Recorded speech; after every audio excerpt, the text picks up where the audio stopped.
everyone. It is Mo from Mo in the Deep End, and I hope you are still having a wonderful Monday. It is December the 18th, which means for those of us who are way behind in our holiday stuff, we still have a little bit of time. But I kind of wanted to weigh in on this. I know that this Matthew Perry's toxicology report has been released, and it has caused a whole hullabaloo with, the taking care of Maya, ketamine being an issue there, with other things. And look, I figured I would go through it, I would give my 2 cents on it. But as always, the internet is full of opinions. Everyone has them. I can't tell you how to feel, what to feel, but I'll just kind of give you my thoughts as we go through this. So, Matthew Perry's tragic cause of death revealed ketamine overdose, which isn't quite the full story because he also had several different things in his system, unfortunately. So, less than 2 months after Matthew Perry's drowning death at the age of 54, the Los Angeles County Medical Examiner's Office issued reports which attributed his death to acute effects of ketamine. Now, let me go to Variety because I think they'll have a little bit better. Now, it also had lorazepam, and you also have to remember that this man, as much as he battled in his life, he battled addiction for many, many years. So this article does state that he died from acute effects of ketamine. However, the exact method of intake was unknown, and he had put his system through the ringer. I mean, he self-admittedly, I believe that he said that he was quite honest about how hard he had been on his body with all of the things that he had done, addiction wise, drinking wise, everything. Now, one of the things that ketamine was being used for traditionally and medically, supervised for him was for, you know, depression and anxiety. So this is when, he would be in an office, he would be monitored. Now, he was also on, again, oh Lord, let me look this up because I know how to say this, but I know I get in trouble with names. So give me 2 seconds. I will have the actual real, there we go. So, for the love of all that is holy, buprenorphine, and I probably just butchered the hell out of that name, but is an opioid partial agonist. So that means that if Matthew Perry, if he had, slipped back just a little bit, it is supposed to help basically give pain relief without giving that high. So it can be used to give pain relief, but it's also supposed to be a partial agonist for opioids. So you're not supposed to be able to, get as high, or you're not going to have all those drugs. Now, it is weaker than the full effect of, say a heroin or a methadone. I mean, all of these drugs can cause decrease in the autonomic nervous system. So we've talked about this before. The autonomic nervous system is the one that you don't have to think about. So it's the one that generally will control your breathing. Now you're thinking about your breathing, so you're going to be thinking about it, but these are, functions that your brain kind of takes care of automatically, hence autonomic. Now,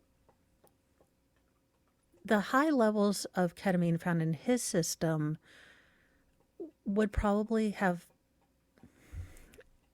the issue starts to come in where we have a lot of different reports, and I wish people would have waited and given his family maybe a little bit of time before they rushed out to report, hey, nothing was found here, nothing was found here. this, that, and the other, because unfortunately that might not always be the case. And then the family has to deal with the extra pain of dealing with this news kind of coming out and being so public. Now, here's my issue with this. We already have people from the Reddit posts that are already drawing parallels between this and the Take Care of My case. Now, if you can't see the apples to oranges that this case is, you have a gentleman here who, unfortunately, by the looks of it, had his own source of ketamine outside of medical professionals, allegedly. And again, this man is not here. This man struggled for more than half his life with addiction in the public eye. And I can only imagine how terribly difficult that is, not only for him, but for his family to have to now relive this kind of sensationalism that the media is creating out of ketamine. Look, there are legitimate pain relief uses. Right now, ketamine is one of the more, traditional treatments for CRPS, which I do have. Now, that is ketamine administered by doctors. They are monitoring you, because ketamine can depress your breathing. But you have these giblet heads on Reddit just taking, this apples to oranges comparison.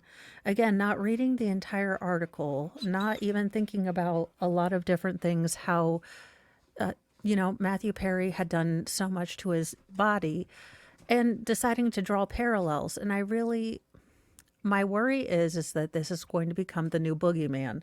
I've seen no less than 6 or 7 articles, just going through for my newsy news about ketamine today. And while I applaud the media for bringing us sometimes information, their ability to engage in fear porn to the extent where now, soccer moms are going to be looking under people's toenails for ketamine marks, it's a bit redonkulous. Here's the thing. This gentleman spent half of his life dealing with addiction, battling it, conquering it, trying to help other people. And maybe he had a slip up, or maybe his body had just been put through the ringer. But now his death is being used as a cudgel against other people. And I do get a little bit kind of not Twitter pated. It just astounds me that people that have no medical background or, no pharmacology background have suddenly become literal experts in ketamine, just in the few days that they learned how to Google what it was. So those are my thoughts. I think that, and I hope that this is not a new sort of war on effective pain relief for those of us who deal with chronic pain.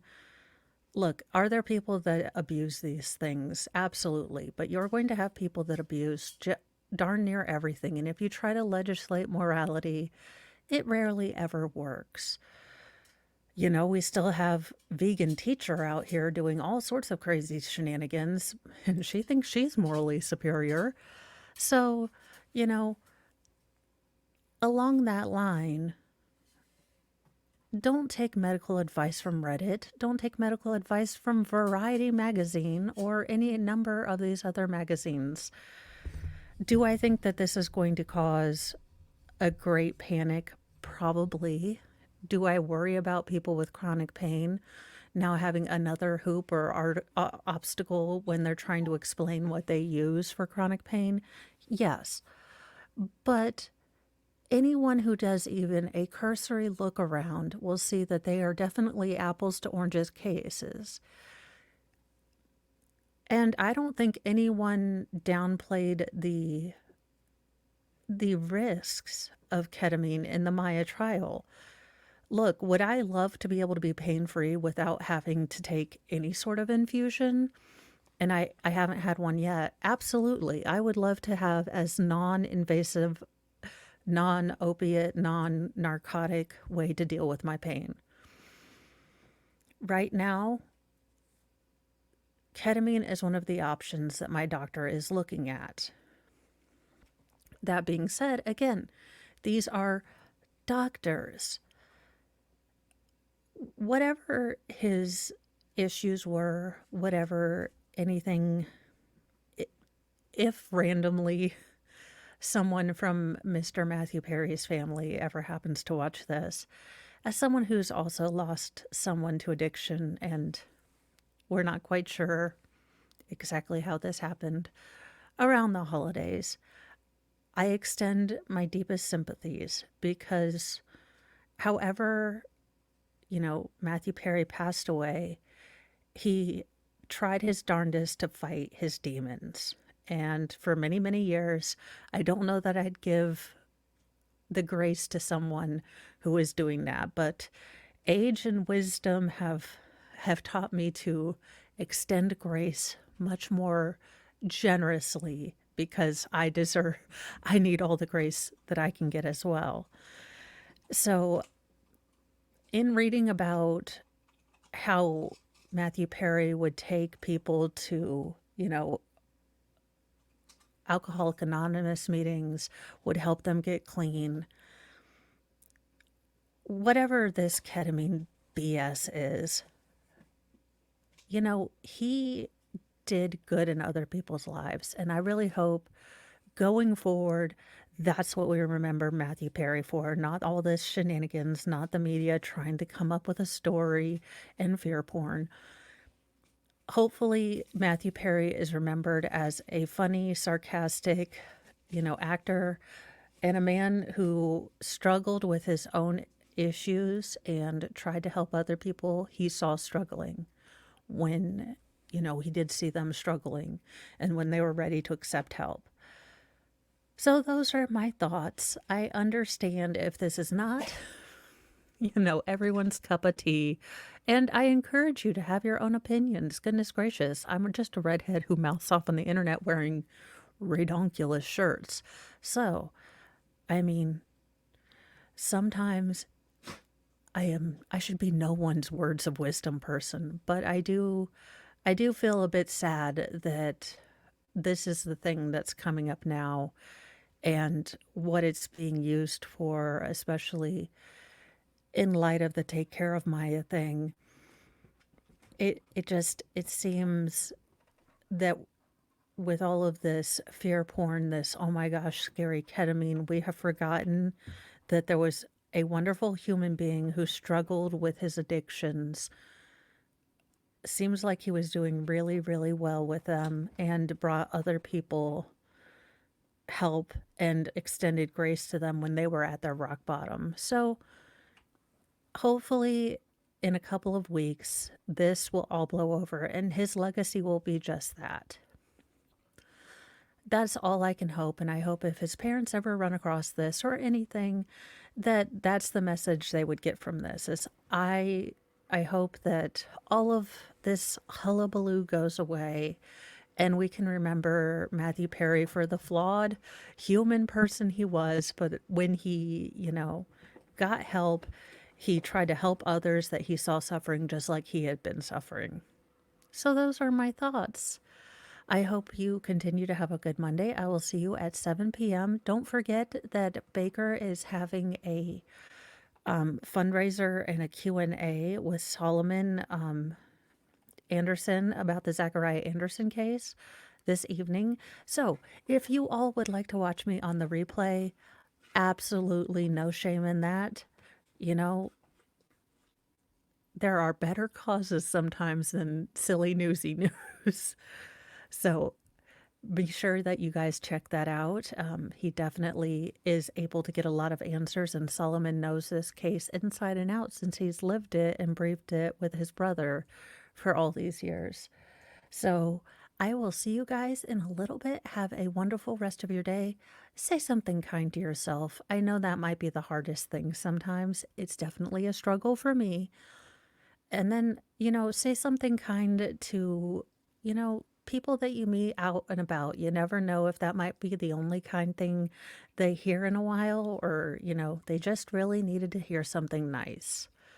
So, you know, we can all work on making the day a little bit brighter and maybe just reaching out to people a little bit more. Have a wonderful day. Bye, guys.